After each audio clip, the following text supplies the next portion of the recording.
Herkese merhabalar. Kanalıma ve mutfağıma hoş geldiniz. Bugün sizlere ilginç bir tarifle geldim. Aslında büyüklerimizin bildiği ama şimdiki yeni neslin bilmediği bir tarif. İç yağından muhteşem bir yağ hazırladım sizler için. Buyurun yapımına geçelim. Bu yağı yapmak için hayvanın iç yağını ya da kuyruk yağını kullanarak yapabiliyoruz. Ben bu defa iç yağ kullanacağım. Genişçe bir tencerenin içerisine 2,5 kilogram iri iri doğranmış yağları alıyorum. Dilerseniz bunları daha minik de doğrayabilirsiniz. Hatta bazı kasaplar bunları kıyma makinesinden de geçiriyor. O şekilde de alıp yapabilirsiniz. Yani doğranma şeklinin bir önemi yok. Biz şimdi bunun yağını çıkartacağız. Yağı tencereye almadan önce tencereyi iyice ısıttım. Daha sonra orta ateşe getirdim ve bütün yağı tencereye aldım. İlk etapta hiç karıştırmadım. Yağın çıkmasını bekledim. Daha sonra ara ara karıştırarak yağın iyice çıkmasını bekleyeceğiz. Bu işlemi yaparken kesinlikle yüksek ateşte yapmayalım. Bu sefer yanar ve yaptığınız yağdan yanık kokusu gelir. Bunu istemiyoruz.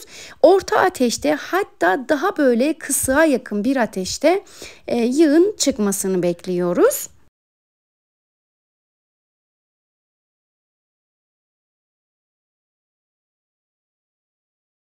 Artık bariz bir şekilde yağ çıkmaya başladı. Bu arada yine karıştırmaya devam ediyoruz. Her 3-4 dakikada bir bu şekilde alt üst edelim.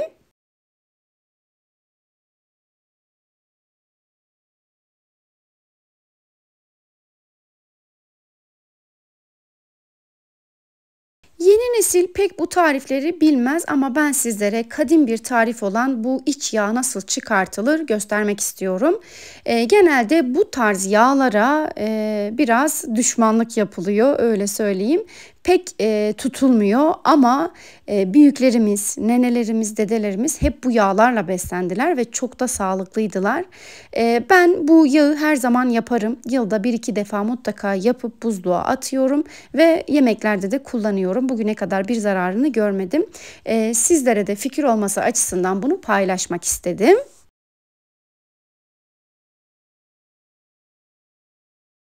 20 dakikadır kısığa yakın orta ateşte yağın iyice çıkmasını bekledim. Yağ artık yüzeye çıkmaya başladı.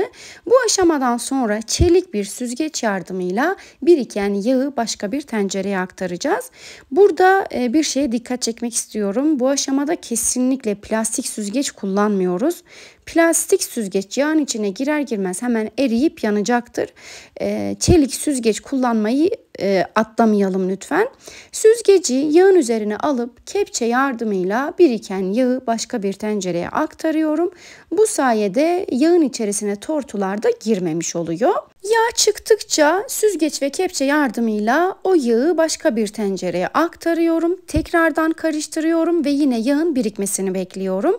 Bu işlemi sabırla ve dikkatli bir şekilde yapalım. Çünkü yağı aktarırken de yağ çok sıcak olduğu için lütfen elimizi yakmayalım. Dikkatli bir şekilde yağı başka bir tencereye aktaralım.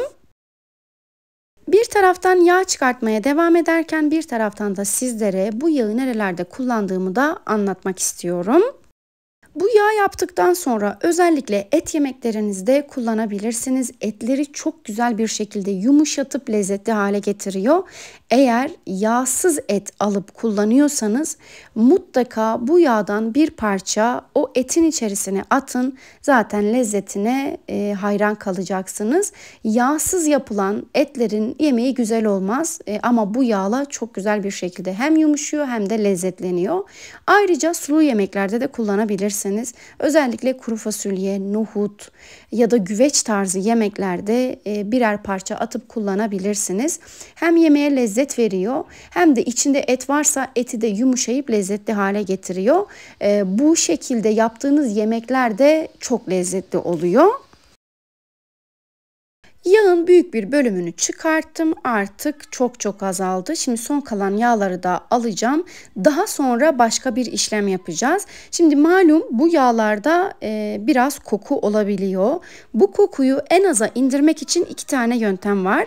Bunlardan birincisi kuyruk yağını bu şekilde pişirirken, yani yağını çıkartırken içerisine bir adet elma atıp o şekilde yağını çıkartıp ayrıştırabilirsiniz. İkinci bir yöntem de yağı bu şekilde başka başka bir tencereye aktardıktan sonra içerisine 1 su bardağı yoğurt ekleyerek yine kokusunu biraz daha azaltıyoruz. Şimdi kenarda biriktirmiş olduğum yağın içerisine 1 su bardağı yoğurdu ekliyorum ve ocağın altını açıp güzelce karıştırıyorum. Yoğurdu ekleyip güzelce karıştırıyorum. Daha sonra ocağın altını açıp fokur fokur kaynatacağım. Bu aşamada sade yağ yapar gibi bir işlem yapacağız. Sade yağ nasıl yapılıyor? Tereyağını eritip üzerindeki köpüğü alıyoruz ve saf yağ ortaya çıkartıyoruz. Şimdi yine ona benzer bir işlem yapacağız. Yoğurdu ekledikten sonra üzerinde köpükler birikmeye başlayacak. Fokur fokur kaynadıktan sonra üzerindeki biriken bütün köpükleri alıp daha da o yağı berrak bir hale getireceğiz. Kenardaki tenceredeki o kıkırdakların yağını da iyice süzüp onları da bir kenara alıyorum. Bu arada bu kıkırdakları atmıyorum. Bununla ilgili de sizlere birkaç tarif vereceğim. Dilerseniz o tarifleri uygulayabilirsiniz ya da sevmiyorsanız atabilirsiniz. Bütün yağın hepsini güzelce süzdüm. Kıkırdakları da başka bir kaba aktarıp kenarda bekletiyorum. Şimdi hemen bu yağın üzerinde biriken bütün bu köpükleri alacağız. İlk etapta karıştırıyorum. İyice köpüklerin yukarıya çıkması için. Daha sonra da köpüklerin hepsini alıyorum. Kıkırdakları nasıl değerlendirebiliriz? Onlarla omlet yapabilirsiniz. Gerçekten çok lezzetli oluyor. Şöyle 1-2 yemek kaşığı kadar kıkırdaktan tavaya alın. Zaten yağlı bir ürün. Dilerseniz biraz zeytinyağı da ekleyebilirsiniz. Bir kavurun. Üzerine tuz, baharat ekleyip sonra üzerine yumurtayı kırın ve afiyetle tüketin. Bu birinci tarif. İkincisi de yine tavaya alın. Güzelce bir kavurun ve baharatlandırın. Sevdiğiniz baharatları ekleyerek baharatlandırın. Daha sonra bir soğan salatası hazırlayıp onunla dürüm yapın. Nasıl anlatayım? Kokoreç lezzetinde muhteşem bir lezzet oluyor. Eğer kokoreç seviyorsanız onu da seversiniz. O şekilde de yapıp tüketebilirsiniz. Tencerenin üzerindeki bütün köpükleri aldım. Şimdi de tekrar bir süzme işlemine geçiyorum. Çünkü tencerenin tabanında da yine tortular var. Yoğurdun tortusu var. Bu defa da genişçe bir tepsinin içerisine bütün yağı süzerek alıyorum. Ve bu aşamadan sonra artık yağın iyice soğuyup donmasını bekleyeceğim. Bu şekilde tortular oluyor. Bu tortuların yağın içerisinde kalmaması için süzgeçten süzmemiz gerekiyor. Şimdi en zor olan işlemi bitirdik. Bunu 4-5 saat kadar oda ısısında bekleteceğiz ki iyice donsun. Kıkırdakları da bu şekilde bir kasede biriktirdim. Bunun üzerini kapatıp buzdolabında bekleteceğim ve ihtiyaç duydukça azar azar kullanacağım.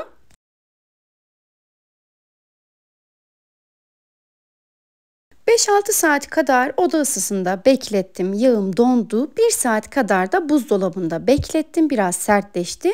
Şimdi hemen dilimleyeceğim. Bu kıvama gelmesi gerekiyor.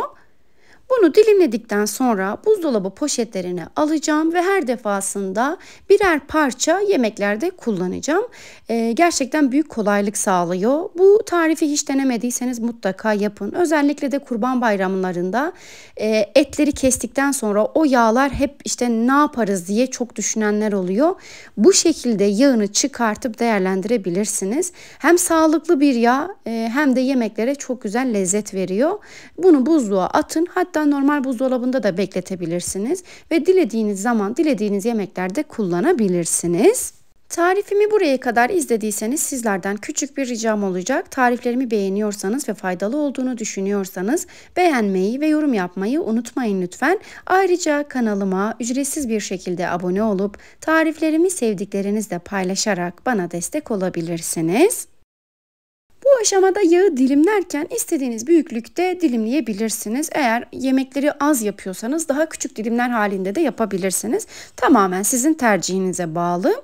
İç yağını ben bu şekilde hazırlıyorum. Sizlerin de nasıl yaptığını açıkçası merak ediyorum. Özellikle yağı bu şekilde hazırlayanlar varsa uyguladığınız püf noktalarınız var mı? Varsa yazarsanız çok memnun olurum. Kokusunu azaltmak için ben yoğurt kullanıyorum. Ama sizlerin farklı fikirleri varsa da mutlaka yazın, merakla bekliyorum. Bu Bugün de bir tarifimin daha sonuna geldim. Bugün sizlere yeni neslin pek bilmediği kadim bir tarif olan iç yağ çıkartma tarifini verdim. Bu tarifimi şimdiden yapıp deneyecek olanlara afiyet şifa olsun. Denedikten sonraki yorumlarınızı mutlaka bekliyorum. Bu arada küçük bir püf noktası da vermek istiyorum.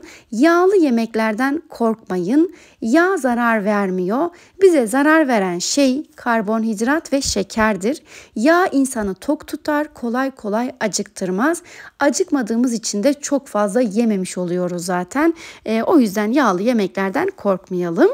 Beni buraya kadar sabırla dinlediğiniz için teşekkür ediyorum. Bir sonraki tarifimde görüşmek üzere.